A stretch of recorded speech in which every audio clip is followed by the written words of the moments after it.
Oxford on Saturday early afternoon as Ole Miss improved to 15-1 on the year with a win over the Vanderbilt Commodores. They got to 2-1 in the SEC. Vanderbilt fell to 0-3 in conference play. Crowd of over 8,000 there for the games. Close to full, not quite, but close to it.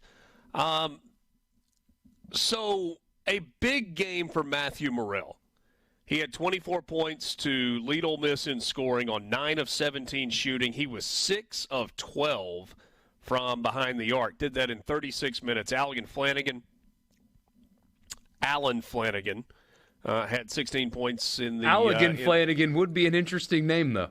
That would be a name, brother. I feel like I'm frozen or something. I don't even know what's going on. Do you have a window open or something? What's going on there? No, I'm in my office outside the house, and I've got a heater for that, it's not a window unit. What do they call those? A split, a mini split. And I've got it turned on 78, brother, but it is cold in here. I did notice that earlier today I came home and one of my kids had snuck into the office. I don't really know why. I think she had gotten snow in one of her boots, and so it was like the first place she could get to take her boot off and dump the snow out on the floor and, whatever. And she had the door open. I was like, what are we doing here? Close the door. It's 14 degrees outside. But anyway, I digress. 12 points for Jalen Murray in the game. Ole Miss had 6 blocks, which was a significant decrease from what they did against Florida earlier in the week, but still – Jamarian Sharp with 3 blocks in the game. He also had 8 rebounds. What did you guys think of this one? I was able to watch most of it, and it felt like one of those games where the outcome was never really in doubt. Ole Miss played well enough early. They pulled away in the first half. Vanderbilt didn't tie it up, but they tightened it up. Got it back to a 3-point game, and immediately Ole Miss went on like a 10-0 run to push it back out to 13 and just kind of kept Vanderbilt at arm's length as if there was never really any question as to how it was going to finish. Yeah, as Haydad's been saying, somebody is going to get got by Vanderbilt. And the most important thing that happened Saturday was you were healthy and you didn't get got by Vanderbilt. They didn't shoot well, especially in the second half, had a really, really bad shooting game, but they rebounded Vanderbilt, which is not something – I know they're not a good team, but – Ole Miss has struggled rebounding. They out-rebounded Vanderbilt. Their assist-to-turnover ratio was still really, really good. Forced some turnovers, had some blocks as well. So outside of shooting, they still, the numbers tell you that they played a good enough game, and that's why they were able to keep their distance and just kind of, anytime Vanderbilt would swing, they would just kind of, just push them back down and kept them at a comfortable distance. That's the only thing to take away from this is, you win comfortable. You avoided the net bomb, which Vanderbilt would have been, and now you get to continue playing important games moving forward. Yeah, and that next one is LSU on Wednesday night, and that has turned into a little bit better opportunity. LSU has played, I think, better than people thought they would early in conference play, and so we'll see how it shakes out. To me, the one thing that kind of stands out in a little bit of a negative, Ole Miss didn't shoot it well in the second half. They were great in the first half. First half, they were 57% from the field and 58% from 3. In the second half, they shot 26% from the field and 23% from 3. So in the aggregate, it was okay, right? 41% shooting for the game. Wouldn't mind it being a little bit better than that, but that's not bad.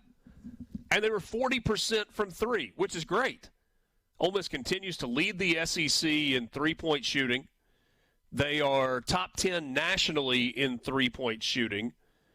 And they're pretty good at the free throw line as well. If they continue to shoot the basketball like this, they're going to continue to win basketball games. Not all of them, but they're going to continue to win games. They're going to pretty consistently shoot 40% from 3. Yeah, I thought, what I was most impressed with Ole Miss is that there were a couple of times that Vanderbilt made it close, and Ole Miss would immediately push the lead back out. They wouldn't let themselves get into trouble. I thought that's the sign of a good team. A good team that can keep hold of the lead, maintain a lead, and then when invariably in every basketball game there's going to be a run. to survive the run and then just get right back on top. I thought that was the most impressive thing about this game for Ole Miss for me. Yeah. What do you guys think of Ole Miss as a team? Obviously, the record is really good at this point.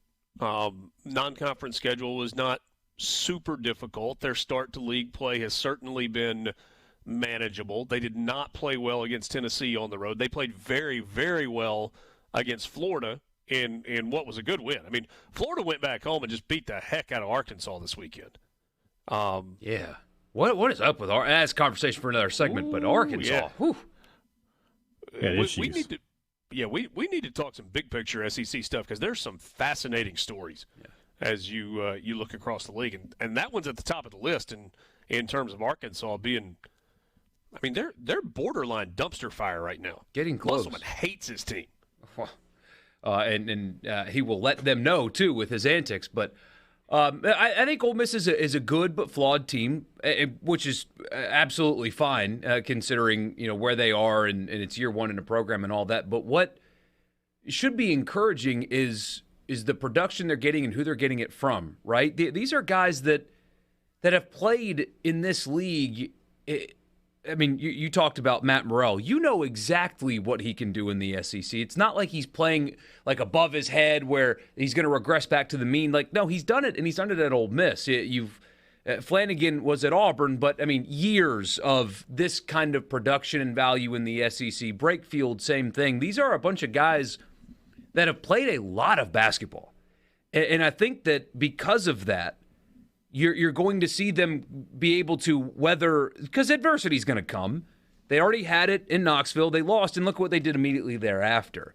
I mean, it speaks to good coaching, but also it's not like this is a team that's filled with freshmen or a team that's just filled with transfers, despite what Stackhouse said last night. Your key players are guys that have been there.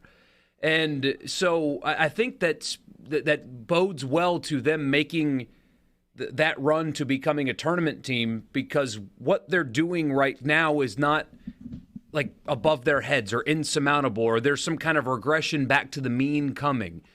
Matt Morrell can be this guy on a nightly basis. He's not going to shoot 50% from three on a nightly basis, but he can score on a nightly basis. Jamin Brakefield can score on a nightly basis. Alan Flanagan can score on a nightly basis. And their defensive activity travels, or can travel. Anyway, so there's a lot to like. They're flawed, rebounding. They don't get really any scoring from their bigs. That could come back to haunt them. But they've got a great little point guard and a bunch of experienced players around him that can win games and be competitive. You've seen them do it in the past, and obviously they are significantly better coached on top of it. I mean, you are what your record says you are, and their record says they're 15-1. And if they continue to win games, I mean, they're not going to have to win a whole ton more to be an NCAA tournament team in year one. And that would be a huge triumph for Chris Beard in year one at Ole Miss to get to that point. Yeah, it absolutely would be, considering what they were a year ago compared to what they are right now. It is a big, big swing. We talk a ton about net rankings, and we talk about it because it's the most significant factor that the NCAA committee uses when they're selecting the 68 teams for the tournament. But if you guys want to explain to me how this happens, Houston, who is a really good basketball team, like the Houston Cougars, Kelvin Sampson, they've been good for a bunch of years now. They lost twice this week. And you know what happened to their net ranking? They went up to number one. They lost 2 games this week and moved up to the number one net in the entire country. Can you imagine where would they have gone if they had won both of those games? It's like, to the NBA. Yeah, I mean, good grief. I mean, are you seeing the Spurs right now? Maybe they could beat the Spurs. That's how bad they are today. But anyway. Bama's 4th. Tennessee is 6th. Auburn is 8th. That Auburn team is hot right now.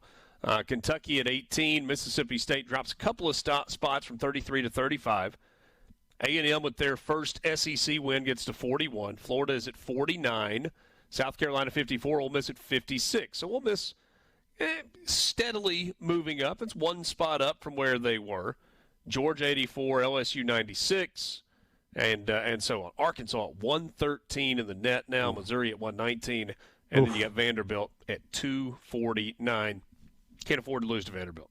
Nope. You pointed it out just a second ago. So, Ole Miss now 15-1 with that win on Saturday.